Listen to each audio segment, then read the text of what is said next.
When Leo said Earth held drills for alien invasions, his classmates laughed.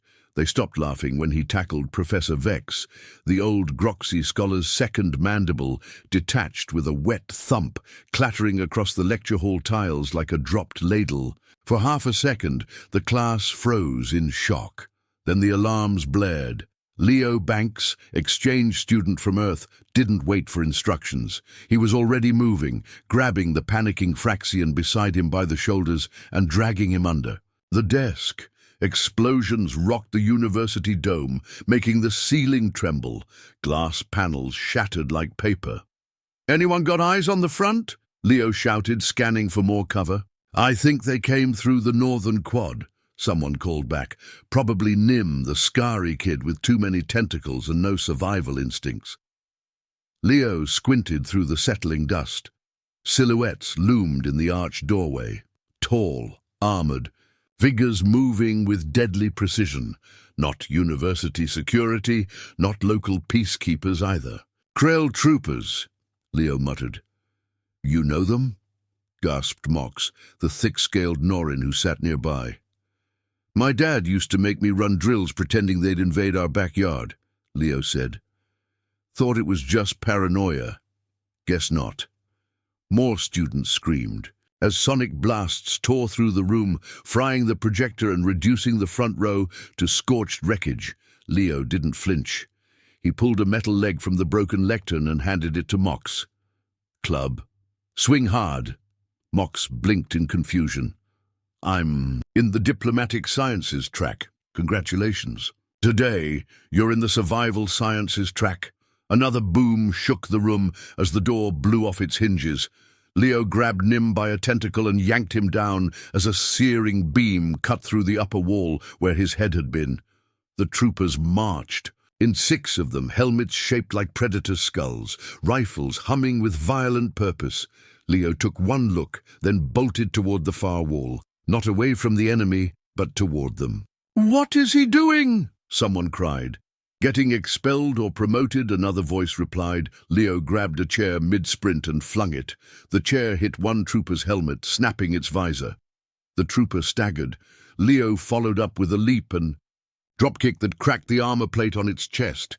He didn't stop to celebrate. Instead, he snatched the rifle as it fell.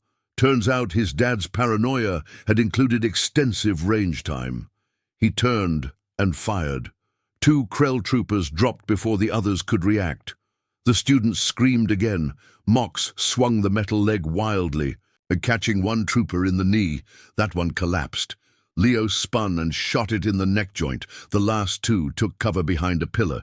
One peeked out. A mistake. Leo drilled a shot into the exposed elbow, and the alien yowled. Nim, inspired by something that looked like bravery or idiocy, hurled a desk across the room. It didn't hit anything, but it made the last trooper flinch. Leo shot him in the leg, then the head. For a few seconds, only wisps of smoke and moans of the wounded filled the hall. "Okay," Leo said, scanning the bodies for more weapons. "Everyone. Not bleeding out, grab something metal. If they sent 6, they'll send more." Mox stared at him. "You just killed 5 trained soldiers with a chair and a borrowed gun." "Yeah," Leo said, inspecting a fresh power cell from the last trooper's gear. "What did you think gym class was for back on Earth?" The room buzzed with something that might have been adrenaline, fear, or sheer confusion. Then a student from the back, skin grey and eyes wide, raised his hand like they were still in class. Are we being occupied?" Leo nodded grimly. "Looks that way." "But this is a neutral university," another protested. "Guess nobody told the Krell. The power cut out. Emergency lights flickered to life, bathing the hall in orange." Leo hoisted the rifle and tested its weight. "We need to move. If we stay here, we're sitting targets." He turned to Mox, Nim, and the rest. "Anyone know the tunnels below the library?" A shaky hand went up. "Good. Lead the way. We'll regroup, gather survivors, and get to communications. We need to warn the city." As they jogged out, stepping over scorched armor and shattered desks, Leo felt the first real wave of cold settle in his chest. Not fear, Not yet. Just the knowledge that midterms were going to be delayed. The tunnels beneath the library smelled like wet rock and old paper. And Leo didn't trust a single inch of them. Not because of the darkness or the stale air or the whispering pipes. No, it was the silence, too quiet for a city under attack. They moved fast, ducking under exposed wiring and stepping over discarded books and storage crates. Mox led, clutching, his makeshift club like a nervous tourist gripping a map in a war zone. Nim brought up the rear, hyperventilating into a brown cafeteria bag he'd refused to part with. Leo stayed in the middle, rifle up, eyes sharp. They reached a metal grate blocking a side exit. Mox grunted and tried to shove it. It didn't budge. "Move!" Leo said. Mox did. Leo aimed at the lock mechanism and fired. The bolt sparked, cracked, and hissed. The grate clanged open. Nim flinched. "You shoot everything, only things that don't cooperate." They climbed into another hall lined with old power conduits and coolant pipes. Up ahead, footsteps. Leo dropped to a crouch and signaled the others to freeze. A moment later, a small group of students emerged from the dark. Their eyes lit up when they saw Leo. "Is it true?" one whispered. "You took down 6 Krell troopers in a lecture hall?" 5.5. One tripped on Nim's desk. "That still counts," Nim said indignantly. The student group joined theirs. 10 became 16, more scared, more hopeful. Most had no weapons. One had a broom handle, another carried a laser pointer. Leo sighed. "You ever use that thing?" he asked the kid with the pointer. "It's for my astronomy club." "Well, today it's for blinding enemies. Aim for eyes, then run." A low rumble echoed through the tunnel. The walls vibrated. Leo pressed himself against the stone and held up a hand. Another rumble, then a tremor. Dust trickled from the ceiling. Nim whispered, "Is that artillery?" "Too close. That's structural." Leo pointed. "Tunnel's going to cave. Backtrack now." They ran. Not a panicked stampede, but fast. Leo made sure the slower ones stayed in the middle. Mox guided them left at the fork toward a service lift. The lift had power. Barely. "We can't all fit," someone said. Leo looked at the group, then at the tiny cage. 6 at a time, first group go, rest of us hold here." Mox, Nim, and 3 others got in. Leo hit the switch. The lift creaked upward. Another tremor. Metal shrieked. Behind them, the tunnel groaned. A beam fell. The ceiling started coming down. "Move!" Leo shouted, pushing the others back. They sprinted down the hall. Rubble collapsed behind them. Dust choked the air. Finally, they found another service ladder. Leo shoved 2 up first, then climbed after them. They emerged in the library's south wing, coughing. The building was half collapsed but empty, except for the sound of gunfire. Leo rolled to the nearest wall and peeked through a hole in the panel. Outside, the central quad was swarming with Krell. Not troopers, officers. These wore heavier armor, taller helmets, and had drones hovering around them. In the center stood a Krell commander, tall, draped in crimson plating. His voice boomed, amplified by some device. "To all residents of Sector 12, this institution is now under Krell command. Resistance is a violation of Directive 44. Surrender and you will not be harmed. Interference will be punished." He gestured. 2 Groxy students were dragged forward. Leo clenched his jaw.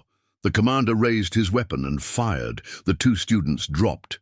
The quad fell silent. The commander turned and walked off. Behind Leo, someone whispered, "We're doomed." "No," Leo said. "Not yet." He turned to the others. "There's a security cache near the observatory. It's got plasma rods, shields, maybe a pulse cannon if we're lucky." "How do you know that?" Mox asked. "I read the university map," Leo replied. "You guys didn't." They followed him through debris and shattered doors. The observatory had taken some hits, but was intact. The cache, hidden beneath a star chart console, was sealed. Leo keyed in the override code. The lock clicked open. He grinned. Birthday came early. The pulse cannon was older than Leo expected. but it hummed to life like it had been waiting for him. He slung it over his shoulder, adjusted the grip, and tossed a shield emitter to Mox. "You ever use one of these?" Mox examined it. "No, but I watched a holovid once where they used one to stop a falling meteor." "Same idea, just aim at the bad guys." Nim stared at a stack of energy rods. "Do you think we'll actually make it out?" "I don't plan to die in a university I can't even pronounce. So yeah, we're making it out." They split into 3 groups. Leo led the assault group with the cannon and a few volunteers. Mox took the shield team and was in charge of covering the escapees. Nim, bless his nerves, volunteered for communications. He'd sneak to the control tower and try to send a distress signal. "You're sure you can operate a planetary relay system?" Leo asked. "I built a long-range transmitter out of cafeteria parts to contact my cousin once. This will be easier." Leo nodded. "Good. Signal Earth. Use code phrase Starbound Protocol. If they get that, they'll send someone." Nim saluted, then scurried into the duct system. Leo led his team toward the quad. They kept to cover, moving along collapsed corridors and shattered windows. Outside, the commander's troops were organizing prisoners. A force field barrier enclosed the central plaza. Leo crouched beside a blown-out column and counted the guards. Too many. Drones hovered overhead. He activated the pulse cannon and adjusted the aim dial. "This thing charge fast?" asked one student. Beside him, "Only if you want your arms fried. We're going for quality, not speed," he signaled. 2 students tossed flash grenades. Dazzling bursts filled the plaza. Drones whirled in confusion. Then Leo stepped out. The cannon pulsed. 1 drone exploded. A trooper took the blast to the chest and folded backward into a pillar. More fire followed.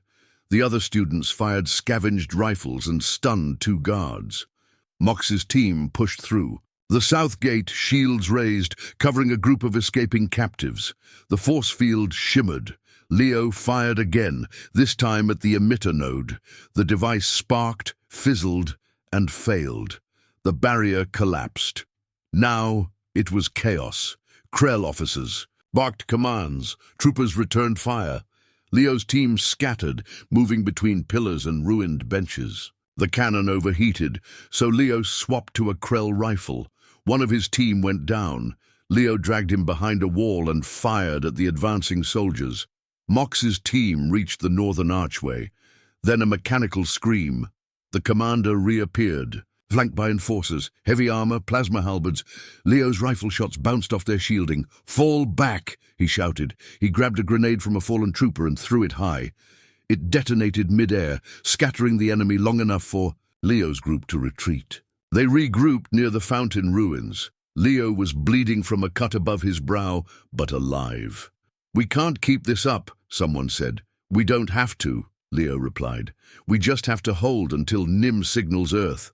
Then we vanish." One student pointed up. "Look!" In the distance, a tower lit up. Blue pulses shimmered from the relay dish. Leo grinned. He did it. Nim actually did it. Now came the hard part. "Time to disappear," Leo said. They sprinted toward the subterranean tunnel that led to the shuttle depot. Leo fired one last shot behind him to keep the Krell off their trail. He hoped Earth got the signal. He hoped Nim was still alive.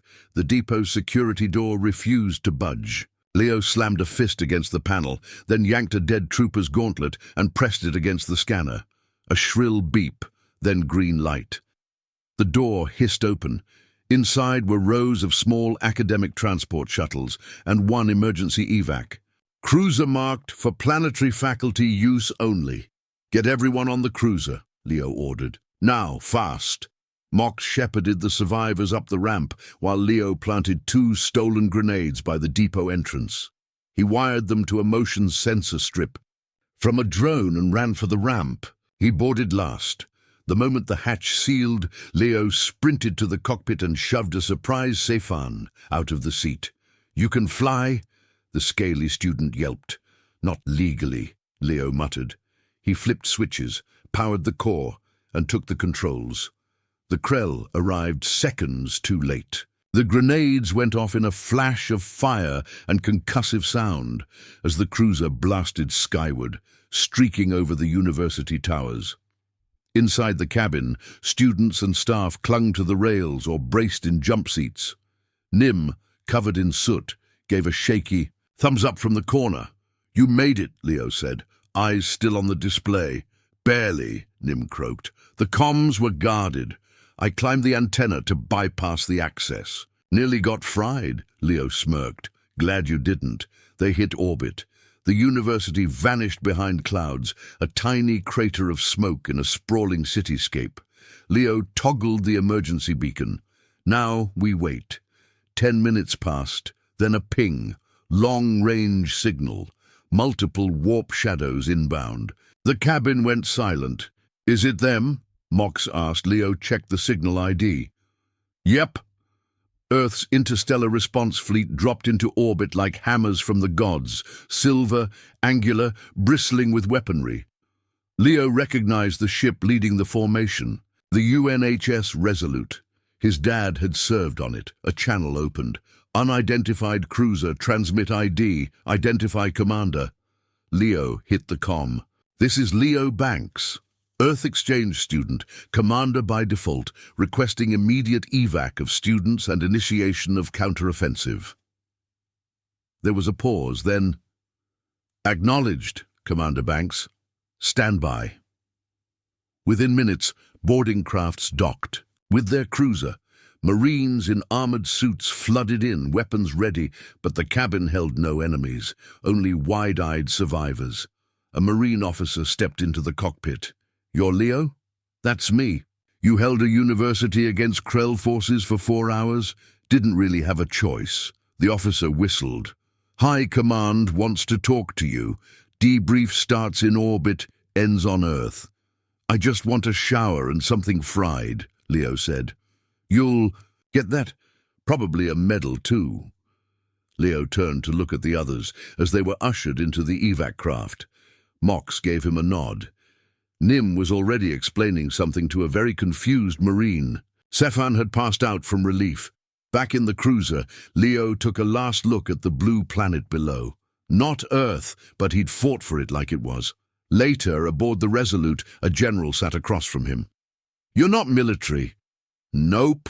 You led. A defense, coordinated survivors, secured a communication uplink, and escaped under fire. You're not military, but you act like it. Just a guy whose dad made him prep for everything." The general leaned forward. "Would you consider joining officially?" Leo tilted his head. "Do I still get to go to class?" "Different kind of classroom. But yes." Leo exhaled. "All right, sign me up, but someone's going to have to reschedule my midterms."